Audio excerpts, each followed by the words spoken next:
My grandmother started me on the path to stitching as a young girl. I wonder to this day if they realize the great gift they gave to me. Stitching for me is not only just a creative outlet, but it is also a huge stress reliever as well. It is in times of great stress that I've turned to stitching for relief. There are several ways that you can of stitching, and I am going to show you some examples now. My grandmothers taught me how to crochet and how to embroidery. Crochet is done with a hook that looks like this, of varying sizes, and you can either use yarn or thread depending on the type of effect you want to get. I made this afghan for my daughter using a treble yarn and a treble stitch, and I think it's quite unique for crochet. You can use a finer thread and a smaller hook and get almost a lacy effect. Now, I basically taught myself how to knit with a little help from my grandfather. He said, I'm a mechanical kind of guy. I can figure this out and teach you how to do this. And he was right, so showing that men can do this as well. I have some examples of knitting. This is a sweater for my son and an afghan that I made for my mother. And you use needles and yarn. If you use smaller needles and smaller yarn, you can get a much different effect. And of course, the stitches are also quite different. But and I gave one of these to my best friend for her granddaughter. And then finally, I made these mittens for my daughter.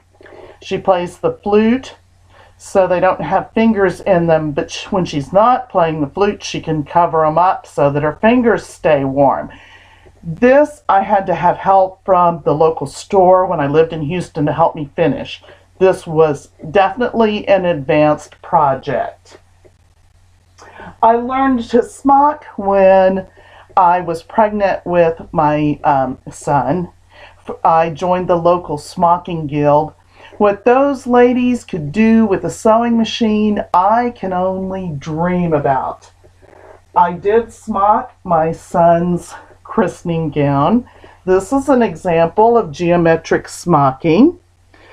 You use material that you run through a pleater, and then using what looks pretty much like a regular sewing needle, you actually stitch over the pleats. And this is also embellished with pearls, and it's also smocked all the way around the bottom on the ruffle. It took me forever to do this. I was working up until the night before his christening. Then finally, and most recently, I've learned to cross stitch, and I took a class in a local store in Houston. I'm currently working on a stocking for my daughter for her 21st birthday. I am starting on it now because I spent 4 months on my son of doing almost nothing but cross stitching, and she's 19 now. So this, you use what they call Aida cloth in differing sizes, and floss, and a needle, again, that looks something like a sewing needle, only a blunt tip. And I have another project that I have completed. This one is done on linen with specialty floss and embellished with pearls.